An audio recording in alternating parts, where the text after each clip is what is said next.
अस्सलामुअलैकुम। Of camera stories के एक न्यू एपिसोड के साथ मैं हूं मजहर मलिक। रिकॉर्डिंग का सिलसिला जो है राज प्रोग्राम का वो तो जारी और सारी है और इंशाल्लाह जल्द ही अब एडिट करना शुरू करूंगा और आपको एक एक करके प्रोग्राम दिखाना शुरू करूंगा। लेकिन ये मुख्तलिफ छोटे छोटे देहातों के अंदर मैं जा रहा हूँ, वीरानों के अंदर जा रहा हूँ, जंगल्स के अंदर जा रहा हूँ। मुझे ये एनवायरनमेंट बहुत पसंद है, स्पेशली खामोशी, शहर की ज़िंदगी से बहुत दूर। नहर ये चल रही है, नहर के किनारे मैं ज़मीन पे बैठा हूँ। बहुत सारे लोग जो पाकिस्तान छोड़ के यूरोप शिफ्ट हुए हैं, बाहर शिफ्ट हुए हैं, और अगर इस कल्चर से वाबस्ता थे तो यकीनन इस कल्चर को मिस कर रहे होंगे। उनके साथ बहुत सारी जुड़ी यादें होंगी। मुझे बहुत अच्छा लगता है, मेरे पीछे जिस तरह वो एक दरख्त भी शायद उस साइड पे नज़र आ रहा है, वहाँ पे एक चारपाई पड़ी हो, उसके नीचे ठंडी ठंडी छाँव चल रही हो, हवा चल रही हो, उस दरख्त की ठंडी छाँव के नीचे, उस हवा के नीचे मैं सो जाऊँ, ऐसा मुझे बहुत अच्छा लगता है। और जब भी मुझे टाइम मिलता है ज़िंदगी में यहाँ आना होता है ऐसी जगहों पे, तो मैं ये काम ज़रूर करता हूँ। दिन के टाइम पे इस तरह की दरख्त की छाँव के नीचे चारपाई डाल के मैं ज़रूर कुछ देर के लिए सोता हूँ। मुझे ऐसा लगता है ज़िंदगी में कुछ टाइम मैंने जन्नत में गुजारा है। बहुत सारे प्रोग्राम जिसमें मैं बहुत कुछ अपनी टीम के साथ, कैमरामैन्स के साथ बहुत सारे साइन बड़े बड़े रिकॉर्ड कर चुका हूँ। इंशाल्लाह आपको बहुत जल्द देखने को मिलेंगे। और फ़िलहाल क्योंकि ये स्टोरी का टाइम है, हाँ, आपके सवाल जो प्रोग्राम है ये देखिए, इसको छोलिया बोलते हैं और ये मैं सारे मुझे बहुत पसंद है। ये मैं बहुत शौक़ से खाता हूँ ये कच्चे छोलिया, और ये मैंने ही खाए हैं इधर बैठ के सारे।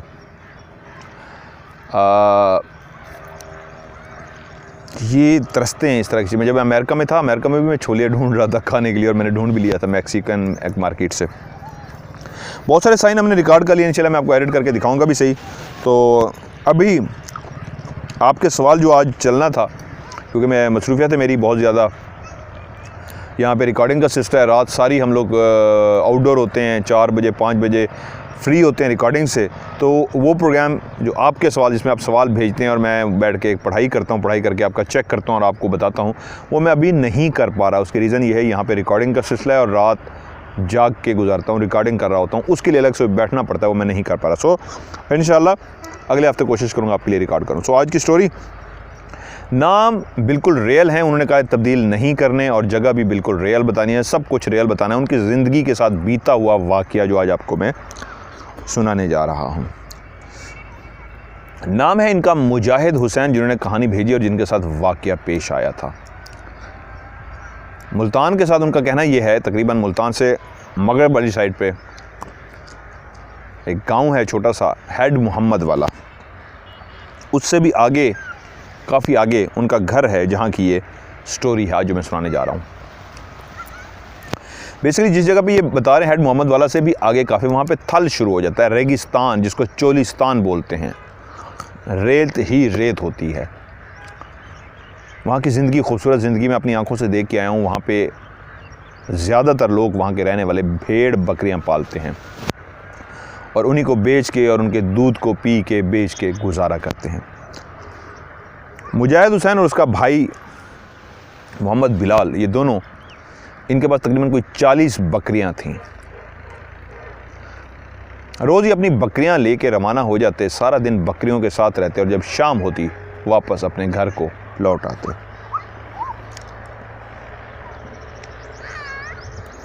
वहीं पे जब वो बकरियां चराने के लिए उस रेत के अंदर एक जगह पे निकलते, वहाँ पे टोबा होता है, टोबा बोलते हैं, गोपा। मैंने पिछले एक ऑफ कैमरा स्टोरी जो मेरे ख्याल में लास्ट शायद चली है, उसमें गोपे के अंदर मैं बैठा हूँ, वही उस तरह के गोपे बने होते हैं।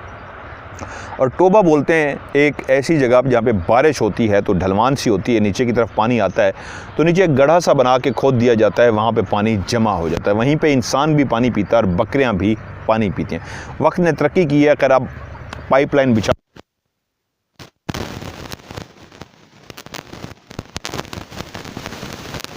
कर दिया गया हुकूमत की तरफ से। पहले उसी टोबे के अंदर से लोग पानी पीते थे। ये जो स्टोरी आपको मैं सुनाने जा रहा हूँ, ये 2009 की कहानी है।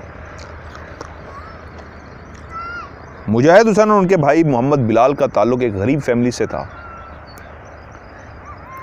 गुजर बसर उन भेड़ बकरियों के साथ ही थी।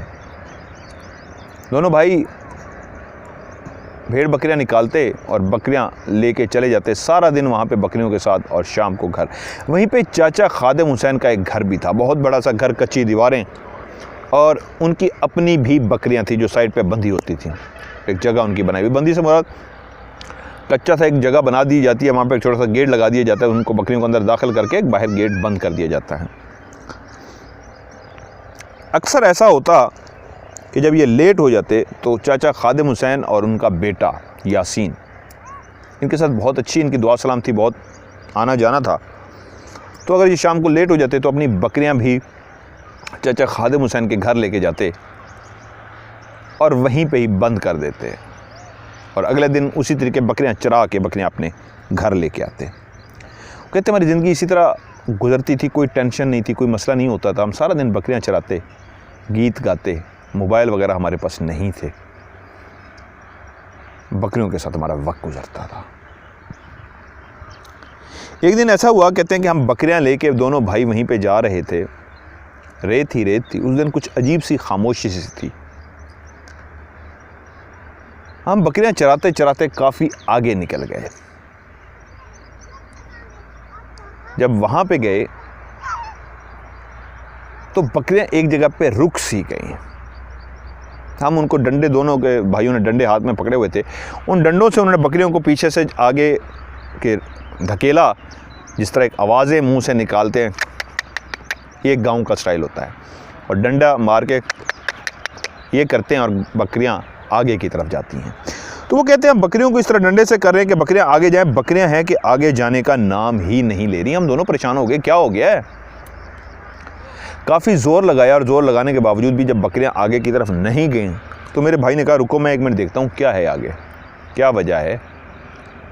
रेत ही रेत है, आगे तो ऐसा कुछ भी नहीं, लेकिन ऐसा क्या है कि बकरियां रुक गई हैं। शाम का टाइम था। ये मुजाहिद हुसैन का जो भाई है मोहम्मद बिलाल, वो आगे की तरफ बढ़ा और उसके मुंह से, जैसे ही वो बकरियों के आगे पहुंचा तो उसके मुंह से एक ज़ोरदार सी चीख निकली। उसने एक ज़ोर से चीख मारी। यकीनन मुजाहिद ने जब वो चीख सुनी तो भागता हुआ भाई के पास पहुंचा, और जब उसके पास पहुंचा तो वो जो मंज़र उसका भाई देख रहा था, वही जब मुजाहिद की आंखों ने देखा तो एक अजीबो गरीब सा मंज़र था। उनके सामने एक ऐसा जानवर बैठा हुआ था जिसकी हाइट तो एक लोमड़ी जितनी थी। उसका मुंह भी अजीबो गरीब सा था, लेकिन कद जो उसका था वो बिल्कुल एक जो लोमड़ी का कद होता है, तकरीबन इतना कह लीजिए, इतना उसका कद था। और मुंह भी अजीबो गरीब सा था, ना लोमड़ी का था, ना कुत्ते का था, ना भेड़िया का था, ना गीदड़ का था, किसी और ही जानवर की तरह का मुंह था जो उन्होंने उससे पहले ज़िंदगी में नहीं देखा था। कहने को वो कहते हैं कुछ कुछ मुशाबहत शायद इंसान से भी मिलती थी, लेकिन क्लियर नहीं लगता था ये इंसान का चेहरा है। मुशाबहत मिलती थी, मिलता जुलता था, लेकिन इंसान का चेहरा नहीं था। लेकिन कह सकते थे बिगड़ी हुई इंसान की कोई शक्ल जिस तरह होती है उस तरह भी कह सकते थे, जिस तरह बंदर एक बिगड़ी हुई शक्ल है। लेकिन जो चीज़ उन दोनों भाइयों ने देखी, पहले बिलाल ने देख के चीख मारी और बाद में मुजाहिद हुसैन भी देख के घबरा गया, वो ये था कि जैसे इस मखलूक को देखा भाई ने और उसने चीख मारी, उसी लम्हे भाग के जब मुजाहिद भी उस मखलूक, अपने भाई के करीब पहुंचा उस मखलूक को देखने के लिए, तो एक झलक उसने भी उस मखलूक को देख लिया जिसका चेहरा बहुत ही अजीबो गरीब था। उससे पहले उन्होंने ऐसी अजीबो गरीब मखलूक नहीं देखी थी। और जब उस मखलूक ने पहले एक को चीख मारते हुए और साथ ही दूसरे इंसान को भी उसके करीब आके खड़े देखा तो मखलूक एकदम तेज़ी से दौड़ती हुई चली गई। लेकिन जो हैरान कुन बात थी, जो परेशानी वाली बात थी, जिस बात ने दोनों भाइयों को घबरा दिया, बहुत ज़्यादा परेशान हो गए, डिस्टर्ब हो गए, डर गए, वो ये था अगली दोनों टांगों के नीचे बिल्कुल छोटे छोटे इंसानी 2 हाथ थे, और उसकी जो पिछली दोनों टांगें थीं उसके नीचे बिल्कुल इंसान की तरह के 2 छोटे छोटे पाँव थे।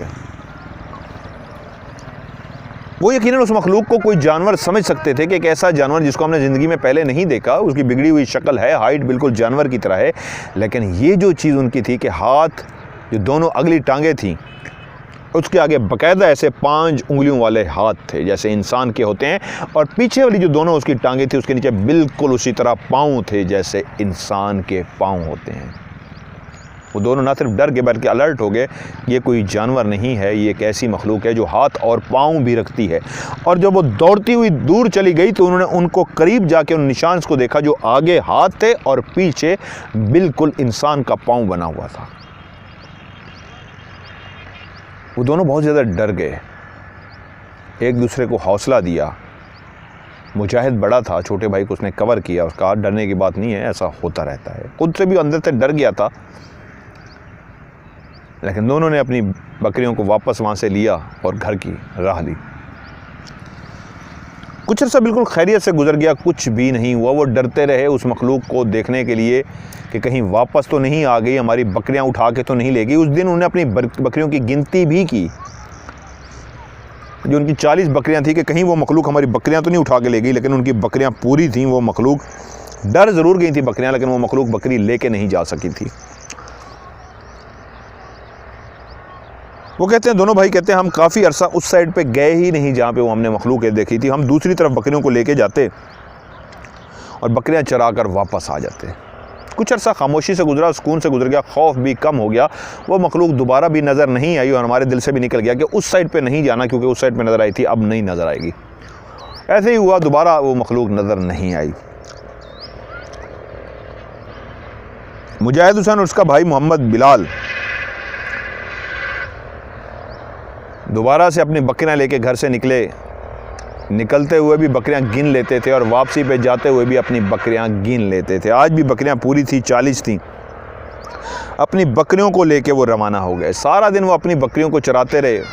खाना जो अपने घर से साथ लेके आते थे, वहीं जब भूख लगती तो खाना खाते, पानी जो साथ लिया हुआ था पानी पीते और फिर बकरियों के साथ घूमते रहते। जब शाम हुई तो उन्होंने कहा कि आज चाचा खादिम हुसैन के घर चलते हैं, आज वैसे भी लेट हो गए, आज रात को वहीं रुकेंगे। अक्सर वो वहीं रुकते और चाचा खादिम हुसैन भी खुश हो जाता था उनके आने पे। तो वो अपनी बकरियां लेके चाचा खादिम हुसैन के घर पहुंचे। चाचा खादिम हुसैन को उन्होंने सलाम किया और बताया आज हम यहीं पे रहेंगे। वो खुश हो गए। बकरियां जाके उन्होंने जो एक जगह बनी हुई थी वहाँ पे अपनी बकरियां अंदर बंद की, गेट बंद किया। उसका जो बेटा यासीन था उसके साथ गपशप की और सोने के लिए गपशप करने के बाद लेट गए।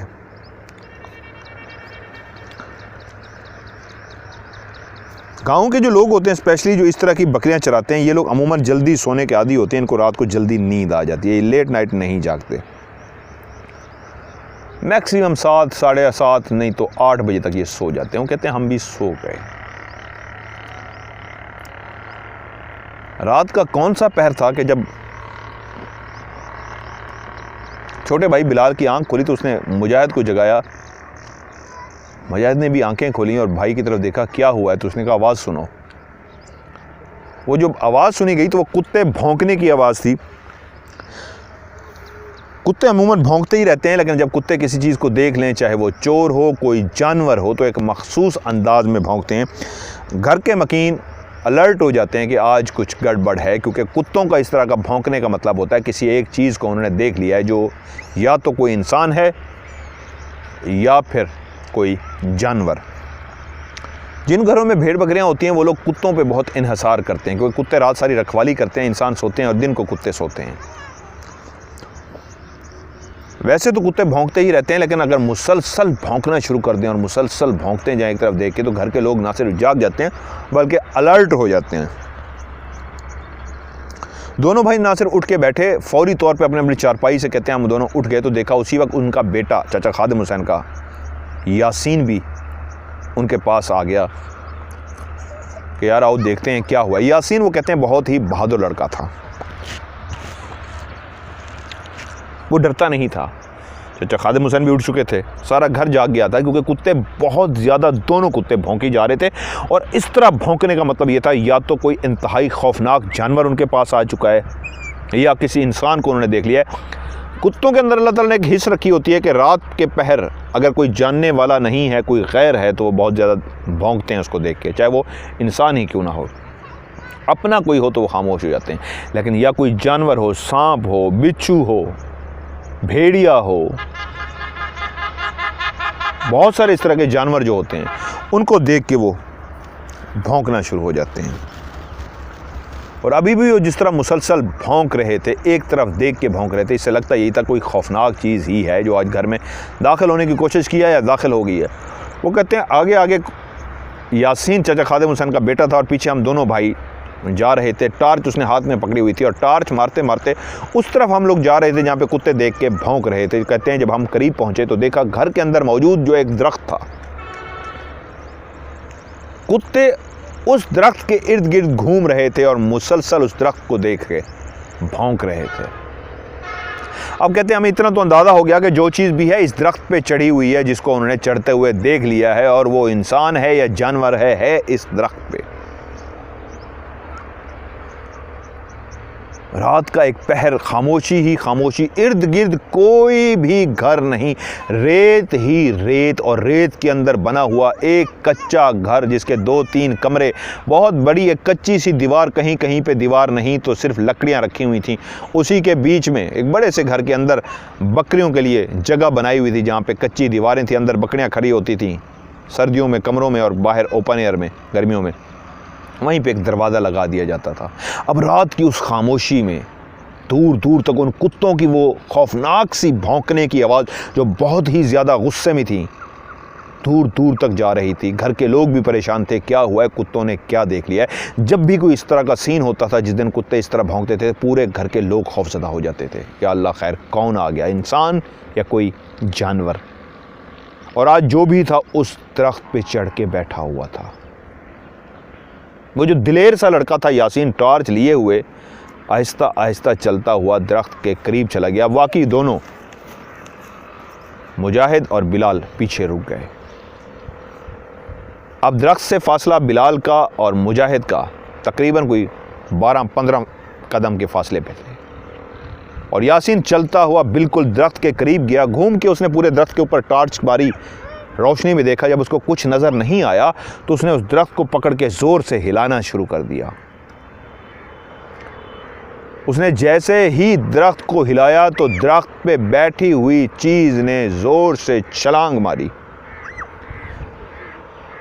और वो छलांग मार के सीधी मुजाहिद जो बड़ा भाई था उसके पीछे जो बिलाल खड़ा हुआ था उसके ऊपर जाके उसकी जो दुम थी उसके हाथ पे लगी।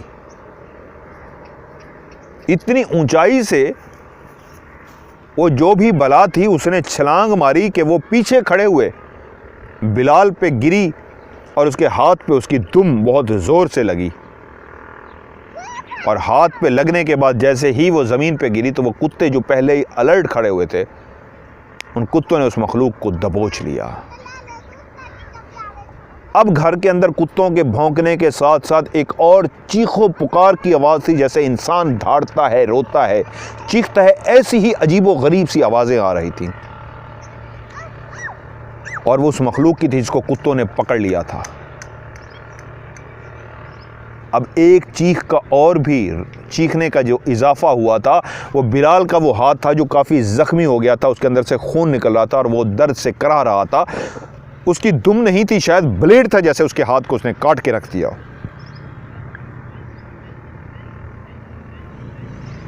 जब कुत्तों ने उस मखलूक को पकड़ लिया तो यासीन भागता हुआ अंदर गया। वहाँ पे एक टोकरा पड़ा हुआ था। टोकरा अमूमन लोगों को पता होगा, बहुत सारे जिनको नहीं पता मैं एक्सप्लेन कर देता हूँ।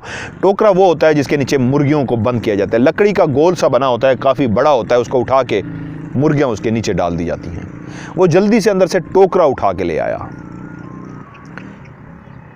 और जब वो टोकरा उठा के उस साइड पे लेके आया जहाँ पे उस कुत्तों ने उस मखलूक को पकड़ा हुआ था, तो उस वक्त जब टॉर्च की रोशनी उसने मारी तो वो दोनों भाई देख के चौंक गए। ये तो वही मखलूक थी जिसके अगले टांगों के नीचे इंसान के हाथ लगे हुए थे, और दोनों पिछली टांगों के साथ इंसान की तरह के पाँव। ये वही मखलूक थी जिसको वो पहले भी देख चुके थे, जिसको देख के बकरियां डर गई थी, आगे नहीं जा रही थी। आज वही मखलूक दरख्त से छलांग मार के नीचे आई थी, और अभी कुत्तों ने उसको पकड़ा हुआ था। यासीन ने टोकरा अपने हाथ में उठाया और इस तरह कुत्तों के पास लेके गया जैसे वो उनको कहना चाह रहे हो, हटो मैं इसके ऊपर टोकरा डालूं। उसने टोकरा इस अंदाज में ऊपर से पकड़ा कि जो कुत्ते छोड़ने को उसको तैयार नहीं थे, क्योंकि वो भाग नहीं सकती, कुत्तों ने उसको पकड़ा हुआ था। तो उसने इस अंदाज में टोकरा रखा ऊपर कि एक कुत्ता टोकरे के बाहर था और एक कुत्ता आधा टोकरे के अंदर और आधा टोकरे के बाहर। लेकिन वो जो बला थी जिसका चेहरा खौफनाक था, बिगड़ी हुई इंसान की शक्ल जैसा, आगे 2 हाथ इंसान की तरह, पीछे 2 पाँव इंसान की तरह, और जो चीख रही थी, चीखों पुकार कर रही थी, बिल्कुल एक इंसान की तरह। तो जैसे ही टोकरा उसके ऊपर रखा गया तो एक कुत्ता तो बाहर रह गया, लेकिन वो मखलूक टोकरे के नीचे आ गई और एक साइड जो अभी तक उठी हुई थी, यासीन के हाथ में थी, उसके नीचे असल में एक कुत्ता था जो छोड़ने को तैयार नहीं था। तो यासीन ने क्या किया, एक हाथ में जो टोकरा भी पकड़ा हुआ था उसने कुत्ते को पकड़ के बाहर खींच लिया और टोकरा इस तरह ऊपर डाल दिया कि वो मखलूक अब उसके अंदर कैद हो चुकी थी। उस टेक्निक से उसने डाला था कि अब वो मखलूक उस टोकरे के अंदर कैद थी। तो जल्दी से वो उसके ऊपर बैठ गया और साजिद, मुजाहिद और बिलाल की तरफ उसने इशारा करके कहा, भाग के जाओ, पत्थर और ईंटें उठा के लाओ, इसके ऊपर रख दो। वो दोनों भाई और चाचा खादिम हुसैन भागते हुए गए। वो जो दिलेर यासीन था वो टोकरे के ऊपर चढ़ के बैठा हुआ था, कहीं ये मखलूक दोबारा नुकसान ना पहुंचा दे, भाग ना जाए। खून से हाथ निकल रहा था बिलाल के, ज़ख्मी उसका हाथ था, लेकिन वो इतना ज़रूर डरा हुआ था कि अगर ये फिर निकल आई तो इसी तरह ये दोबारा नुकसान पहुंचा सकती है। एक हाथ के साथ वो ईंटें उठाना शुरू कर दी और मुजाहिद जितनी ईंटें उठा सकता था भाग के ले आया। चाचा खादिम हुसैन एक बड़ा सा पत्थर जो पड़ा हुआ था वो उठा के ले आया। उन्होंने उस टोकरे को ईंटों से और पत्थरों से भर दिया, इतना वज़न दे दिया कि अब वो जो मखलूक थी उससे भाग नहीं सकती थी। जब उस टोकरे को भर चुके पत्थरों से और ईंटों से, इतना वज़न दे दिया कि अब वो कोशिश भी करती, वो मखलूक ज़ोर भी लगाती तो वो नहीं हटा सकती थी। तो उन्होंने अपने हाथ झाड़े और फौरी तौर पे बिलाल के हाथ पे पट्टी बांधी या कपड़ा जो भी बांध सकते थे उस वक्त, उसको तिब्बी इमदाद दी, उसके हाथ से जो खून बह रहा था।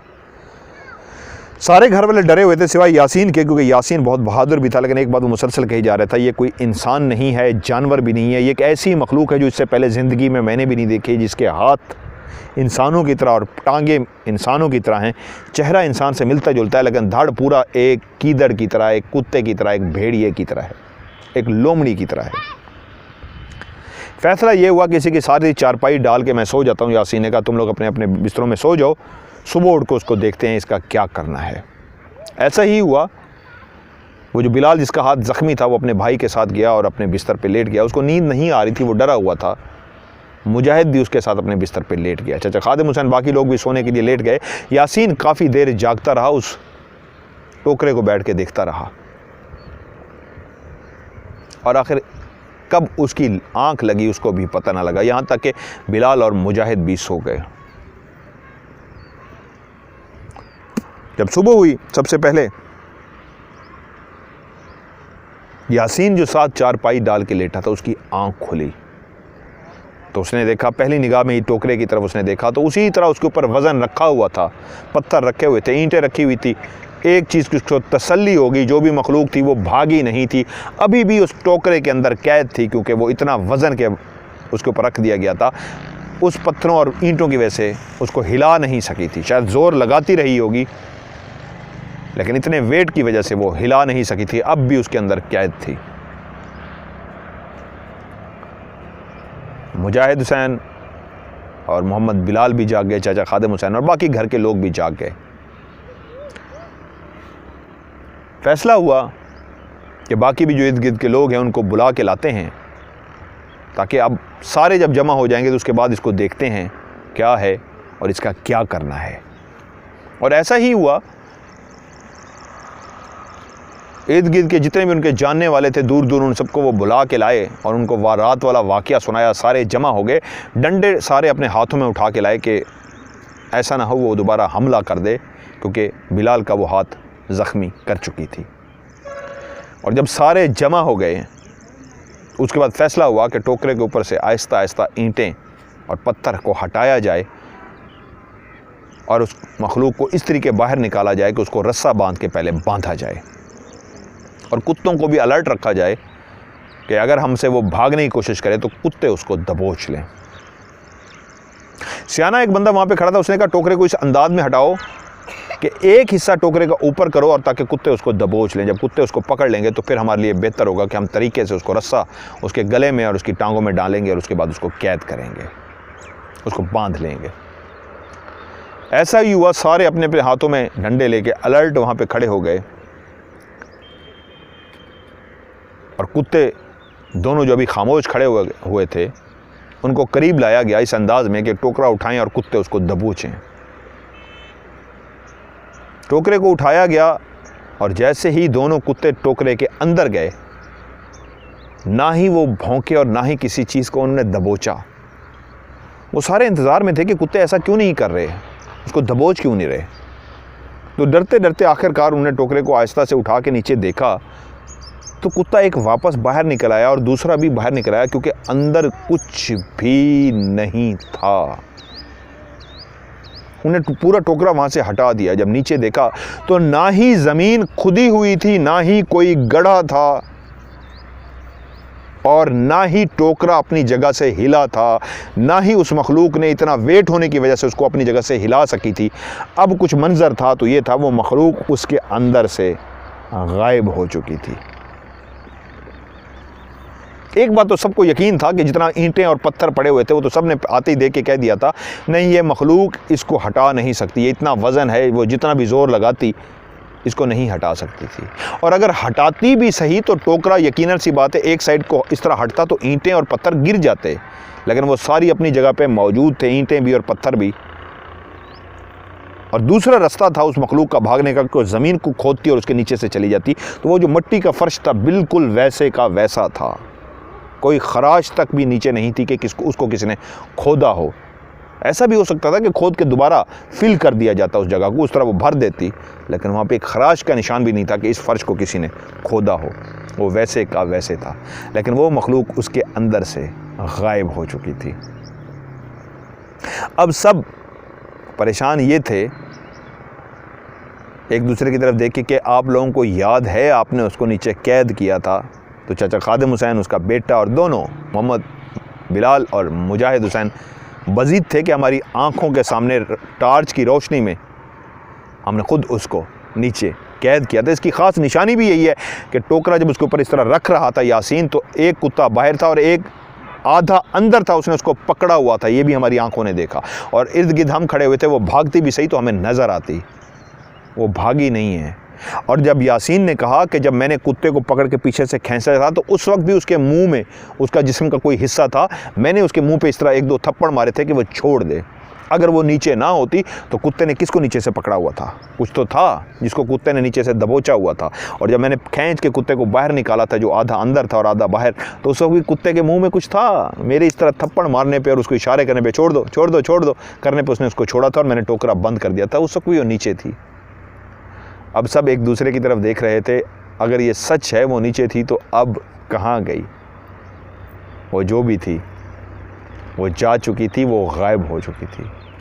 काफ़ी अरसा तक तमाम लोग खौफजदा रहे, रातों को अपने घरों में उठ उठ कर देखते, जानवरों को देखते, आवाज़ों को देखते, फिर कहीं वो आ तो नहीं गई। उस मखलूक ने काफ़ी उन लोगों को परेशान किए रखा, लेकिन दोबारा वो मखलूक कभी भी किसी को नज़र नहीं आई। मुजाहिद का कहना यह है कि मैं गरीब फैमिली से ताल्लुक़ रखता हूँ। फिर कमाने के सिलसिले में 2019 में लाहौर की एक लोकेशन है जो उन्होंने बताई है, लाहौर के अंदर मौजूद है, जिसका नाम है, ये अक्टूबर 2019 का वाक़या है, काना काचा। बहुत सारे लोग काना काचा को नाम से शायद वाकिफ़ होंगे, लाहौर के अंदर है। और वहीं पे एक है हलोकी स्टेशन, काना काचा में हलोकी स्टेशन पे वो कहते हैं, वहाँ पे मैं मज़दूरी करने के लिए ऑयल डालता था गाड़ियों में, तो वहाँ पे मैं मज़दूरी करने के लिए चला गया 2019 अक्टूबर में। वहाँ पे एक वाक़या दोबारा जो मेरे साथ हुआ वो ये हुआ कि मशहूर हुआ, बहुत सारे लोगों को पता होगा जो लाहौर के अंदर रहते हैं, अखबार में भी छपा था। बिजू कहते हैं, वो कहते हैं हमारी ज़बान में, एक ऐसा जानवर जो मुर्दों को निकाल के खा जाता है। वहाँ पे कब्रें 6-7 खुली हुई थी और मुर्दे आधे नज़र आ रहे थे, आधे जो ताज़ा दफनाए गए थे, और कुछ हड्डियाँ नज़र आ रही थी। एक जानवर आ गया था जो सबको मुर्दों को निकाल के खा रहा था। अरसलान, अब जब ये खबर मुजाहिद हुसैन तक पहुंची तो वो भी भागता हुआ अपने एक दोस्त, जिसका नाम भी उन्होंने लिखा है, पॉइंट्स जिस तरह मैं लिख लेता होता हूँ, दोस्त के साथ वहीं पे पहुंचा। उस दोस्त का नाम था नबील, जिसका ताल्लुक जंग से था। नबील के साथ वो उस जगह पे पहुंचा देखने के लिए। पुलिस भी आ गई, तमाम लोग पहुंच के कि कब्रें खुदी हुई है, कोई जानवर है जो कब्रों को खोद खोद के उनमें से डेड बॉडीज निकाल के खा रहा है। वो कहते हैं हम दोनों दोस्त भी वहाँ पे पहुँच गए और कब्रों में झांक झांक के देखते रहे कि क्या है यहाँ पे, क्या छुपा हुआ है, कोई जानवर है या नहीं है। अरसलान,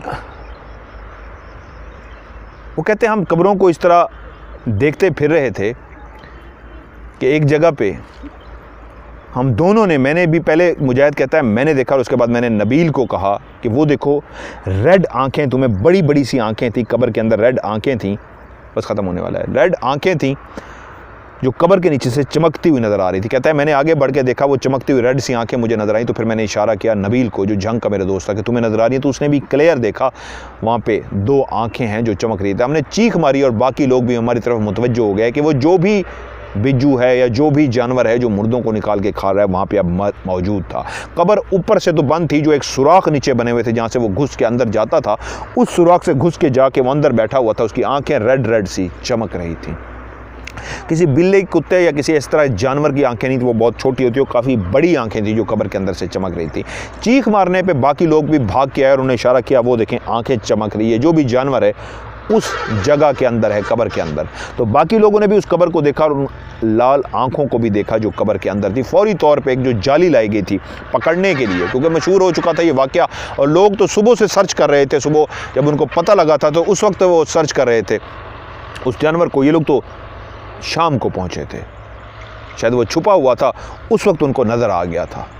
तो वो जाल अपना एक बड़ा सा, जिसको पकड़ने के लिए एक जाल डालने के लिए लाए हुए थे, उन्होंने उस सुराख पे जहाँ से वो नज़र आ रहा था उस सुराख के आगे उस जाल को रख दिया ताकि अगर वो भागे तो इस जाल के अंदर फंस जाए। और उसके बाद उन्होंने कब्र को ऊपर से खोदना शुरू कर दिया। कहते हैं हमारे सामने पूरी कब्र खोदी गई, जाल पीछे बंदे पकड़ के बैठे रहे और जब कब्र को खोद के देखा तो अंदर कोई भी नहीं था, सिर्फ एक डेड बॉडी थी जो खुली पड़ी थी, आधी खाई गई थी। उन वो मुतवज्जो हुए मुजाहिद और उसके दोस्त की तरफ, नबील की तरफ, कि आप लोगों ने वाकई यहाँ पे कुछ देखा था। तो बहुत सारे लोगों ने गवाही दी। जब इन्होंने चीख मारी, हम भी भागते हुए यहाँ पे आए थे, हमारी आंखों ने भी उन लाल लाल आंखों को जो चमक रही थी, बड़ी बड़ी सी आंखें, हमने भी देखा था। तो फिर सब परेशान थे, फिर वो चीज़ कहाँ गई, क्योंकि जाल जो पकड़ के लोग बैठे हुए थे वो भी कहते हैं जाल तो हिला भी नहीं, अगर वो भागती तो सीधी जाल में फंस जाती। तो फिर वो कहाँ गई। मुजाहिद इस वाक़े के बाद इतना ज़्यादा डरा कि उसने फ़ैसला किया कि मैं वापस चला जाऊँगा। इस वाक़े ने उसको काफ़ी ज़्यादा डरा दिया और उसने वहाँ से इजाज़त ली, छुट्टी ली और उसके बाद सीधा अपने घर आया और उसके बाद वापस नहीं जा सका। उन्हें जब मुझे स्टोरी भेजी है तो मुझे कहा है कि मदर साहब मैं आज भी परेशान हूँ। वो जो पहले देखी थी जिसके हाथ इंसान की तरह, पाँव इंसान की तरह थे और उसके बाद ये आंखें, मुझे आज तक समझ नहीं आया वो पहले वाली चीज़ क्या थी और ये चीज़ क्या है। तो मैं इससे पहले कि अपनी राय कायम करूँ वो चीज़ क्या थी, क्योंकि अल्लाह ताला की कितनी मखलूक़ात हैं, मैंने उसको देखा नहीं, उसके हाथ और पाँव सुने हैं। मेरी ज़िंदगी में कभी इस तरह का एक्सपीरियंस नहीं हुआ कि मैं एकदम से कह दूँ वो कोई जिन था या वो क्या मखलूक थी। लेकिन एक बात तो क्लियर हो गई, वो जो भी थी, जब वो टोकरे से गायब हुई, ना नीचे को ज़मीन खुदी हुई थी, ना ऊपर से वो हटा सकी थी, इस सूरत में मैं ज़रूर कह सकता हूँ वो वही मखलूक थी जो आँखों को नज़र नहीं आती, जो गायब हो जाती, जिनको हम आम लफ्ज़ों में जिन्नात या हिडन एंटिटी कहते हैं।